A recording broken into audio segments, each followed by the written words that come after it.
Bom dia, pessoal. Então, dando continuidade aqui às nossas aulas, de um jeito diferente agora, né? Que nós teremos a aula online também, que vai facilitar para vocês, porque vocês conseguirão tirar as dúvidas ali no momento da aula e tudo mais. Só para reforçar, a gravação das aulas é uma coisa que a direção pediu para que a gente continue fazendo, porque tem alguns alunos que pode acontecer de não conseguir visualizar a aula no momento que ela está sendo reproduzida. Então, nós vamos trabalhar da seguinte forma. No Google Classroom não muda nada, as aulas continuarão sendo postadas lá. A diferença é que a presença de vocês vai ser computada aqui, ao vivo. Então, quando vocês entrarem no sistema, já vai ter lá a imagem de vocês, isso que vai contar a presença, certo? A única coisa que muda e todas as dúvidas que vocês tiverem, tem a parte lá da mensagem que vocês podem passar. Eu peço a vocês o seguinte: quando estiver explicando alguma coisa, o professor explicando alguma coisa, que desativem o microfone, porque isso dá um barulho estranho, a microfonia parece que dá um eco e atrapalha tanto o professor quanto os alunos na hora de compreender a matéria que a gente está explicando, certo? Então vai ter um momento que a gente vai questionar, que vai perguntar para vocês sobre determinada atividade e vai funcionar assim. Eu vou explicar a matéria, dar um tempo para que vocês façam a atividade. E depois disso eu vou perguntar, falar o nome de alguém, o que você fez, o que você acha, como se nós estivéssemos na sala de aula mesmo, certo? Pode ser que em algum momento eu peça para que todos desativem a câmera e o microfone durante um tempo, para que vocês possam fazer a atividade com mais calma. Então, no decorrer da aula, a gente vai vendo como é que vai ficar, certo? E nesse segundo bimestre, que seria a unidade 2, que nós veríamos, o módulo 3, nós vamos trabalhar muito com o modo verbal e o modo não verbal. E como é que essas informações elas são transmitidas? Nós sabemos que nós temos a linguagem verbal, a escrita, e a não verbal através de imagens e tudo mais. Então, nós começamos aqui a nossa atividade na página 3. Nós temos aqui alguns enigmas para solucionar. Então, nós temos aqui: em pequenos grupos, com muita atenção, façam a investigação proposta. Procurem falar baixo para que cada grupo descubra sozinho as respostas.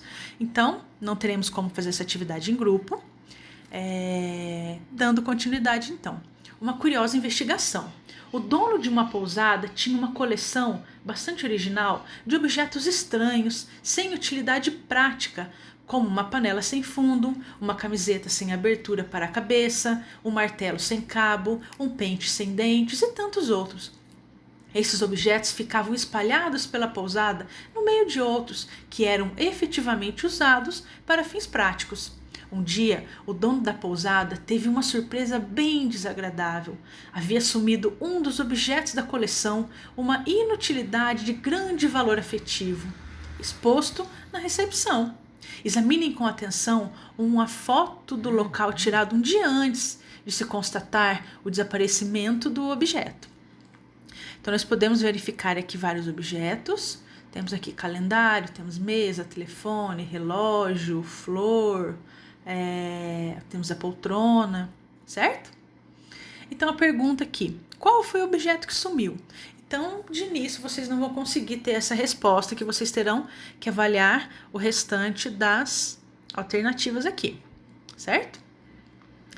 Então, nós temos aqui as pistas. Querendo descobrir quem havia retirado o objeto, o dono da pousada chamou os funcionários de sua total confiança. Eles afirmaram terem visto um hóspede ir embora com o objeto. Nenhum dos funcionários conseguiu fazer o retrato falado da pessoa, mas cada um mencionou um detalhe importante para a descoberta. A recepcionista, muito atenta ao bom uso do português, afirmou que a pessoa que levou o objeto havia cometido um erro de ortografia ao preencher sua profissão na ficha de registro de hóspedes. Examinem as fichas dos hóspedes que deixaram a pousada nas últimas 24 horas. Então, vocês terão que ver aí na página 4 a ficha que eles preencheram e verificar quais que tiveram um erro aí de ortografia. Qual hóspede será que pode ser? Então, a partir disso, vocês vão fazer o quê? Tem aqui informação. Quais hóspedes poderiam ter levado o objeto? Então, vocês vão colocar aqui nesse pedaço somente os que apresentaram, que preencheram a ficha com erro de português, certo? Depois disso, nós temos aqui outras informações.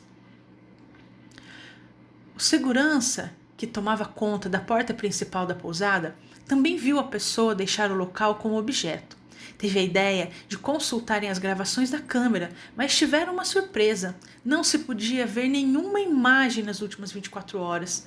Afirmou que se lembrava de um detalhe da pessoa suspeita. Quando chegou para se hospedar no hotel, usava uma luva apenas na mão esquerda. Como as gravações anteriores às últimas 24 horas estavam nítidas, foi possível averiguar se um ou mais hóspedes correspondiam à descrição feita, pelo segurança. Então, vocês podem verificar aqui. Então, quais hóspedes continuam no grupo de suspeitos? Vocês vão ter que fazer o seguinte, conferir, de acordo com as informações dadas acima, em qual mão que tem a luva e quais os hóspedes que ainda são suspeitos, certo? Depois nós temos aqui. Finalmente foi a vez do gerente fornecer uma pista para a descoberta de quem havia levado o objeto. Ele afirmou ter observado que a pessoa vestia uma peça de roupa onde havia um pequeno desenho idêntico ao que sempre observava no objeto que sumiu da recepção. Então, pessoal, aí já fica mais fácil de entender quem é que fez o roubo, que cometeu o roubo, certo? Depois nós temos as outras informações. Muitas informações chegam até nós por meio da linguagem não verbal. Você já deve ter constatado que atualmente, com o desenvolvimento acelerado das tecnologias de comunicação, pessoas do mundo todo podem estar em contato constante, compartilhando informações, conhecimentos e experiências. Ora, se pessoas de diferentes cantos do mundo falam línguas diferentes, como conseguem se comunicar? Para possibilitar a comunicação, se possível, procuram usar um idioma comum, via de regra inglês. Mas não é só isso. Grande parte das vezes, dependendo da situação e do que querem comunicar, recorrem a desenhos, gráficos, expressões faciais, pois são exemplos de linguagem não verbal que podem complementar ou mesmo dispensar palavras a serem entendidas rapidamente por falantes de diferentes idiomas. E não é apenas na comunicação entre falantes de diferentes idiomas que a linguagem não verbal ganha espaço. Basta passar os olhos por revistas e jornais antigos para constatar que o uso de imagens hoje aumentou consideravelmente. Se o uso desse tipo de linguagem vem se intensificando, ser capaz de interpretá-la bem é uma habilidade cada vez mais necessária na nossa sociedade. Embora sejamos expostos a rostos, movimentos, cores, desenhos, pinturas e outros tipos de linguagem não verbal, desde que nascemos, é necessário aprimorar nossa habilidade de interpretá-los, assim como continuamente lapidamos a leitura e interpretação dos textos escritos.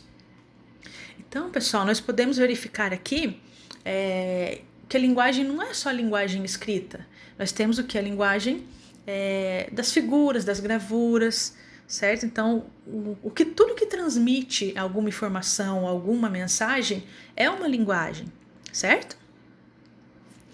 Partindo aqui agora para outra atividade, vou passar para vocês o restante num outro vídeo, tá bom?